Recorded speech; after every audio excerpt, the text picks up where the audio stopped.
السلام علیکم گائز، آپ دیکھ رہے ہیں کڈس ٹی وی۔ ایک دفعہ کا ذکر ہے کہ ایک جنگل میں گھمنڈی ہاتھی رہا کرتا تھا۔ ہاتھی کو اپنی طاقت پر بہت ناز تھا، اسی لیے وہ ہر روز جنگل کے جانوروں کو تنگ کرتا رہتا تھا۔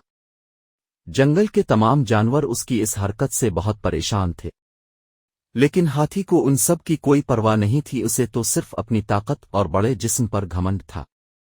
ہاتھی ہر روز دریا کے کنارے پانی پینے جاتا تھا، وہیں پاس میں ہی ایک چیونٹی کا گھر تھا۔ ہاتھی ہر روز چیونٹی کو تنگ کرتا اور اس کی راہ میں روڑے اٹکاتا۔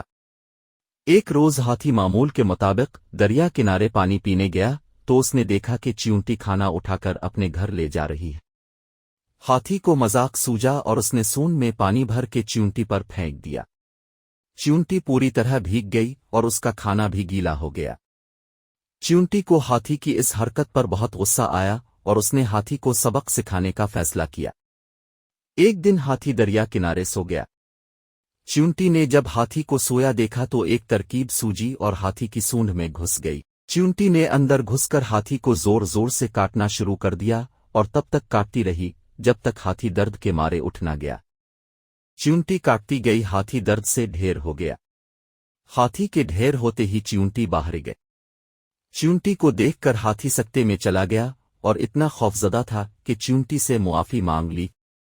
پھر چیونٹی نے ہاتھی سے کہا، کوئی چھوٹا بڑا نہیں ہوتا، اپنی طاقت کا استعمال ہمیشہ دوسروں کی بھلائی میں کرنا چاہیے، نہ کہ نقصان پہنچانے میں۔